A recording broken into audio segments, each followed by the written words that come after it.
L'idéologie du pouce-café. Le XXIe siècle français se traîne, incapable de se délivrer de l'idéologie. Ailleurs, on respire, on vit, on agit, on se trompe, on recommence. Ici, on s'agenouille. La faute en vient au clerc de notre temps, les intellectuels, les politiques et derrière eux, toute une élite qui ne cesse d'enchaîner le pays à ses chimères. Le corset de fer de ma grand-mère, la camisole de force du dément, voilà la parure de notre pensée nationale. Nous l'avons endossée comme une tenue de gala, sans honte ni pudeur. On croyait que la loi de 1905 avait dissipé la fumée des encensoirs, que la République avait fait taire pour toujours les cloches du vieux Saint-Siège. Mais à peine le silence retombé, voilà que la religion rouge de 1917 s'est levée, plus tyrannique encore. Le communisme criminel, que dis-je, génocidaire, a succédé au Christ et ses processions d'ombre et d'inquisition ont remplacé nos cortèges de saints.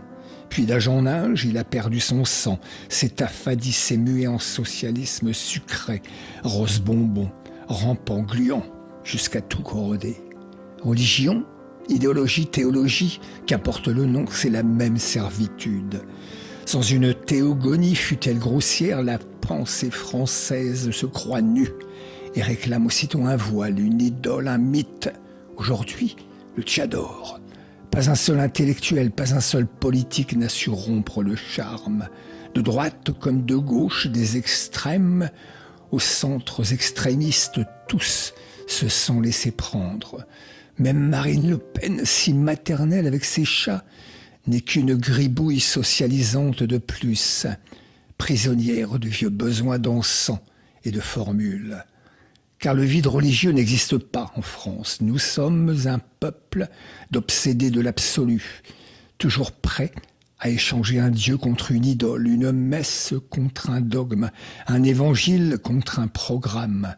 Nous sommes ensablés, englués, enquistés dans ce besoin d'idéologie comme l'ivrogne mondain dans son cognac ou son calvados. On ne sait pas penser, on ne sait pas converser, on ne sait pas polémiquer, pas même caricaturer sans l'appui d'une doctrine.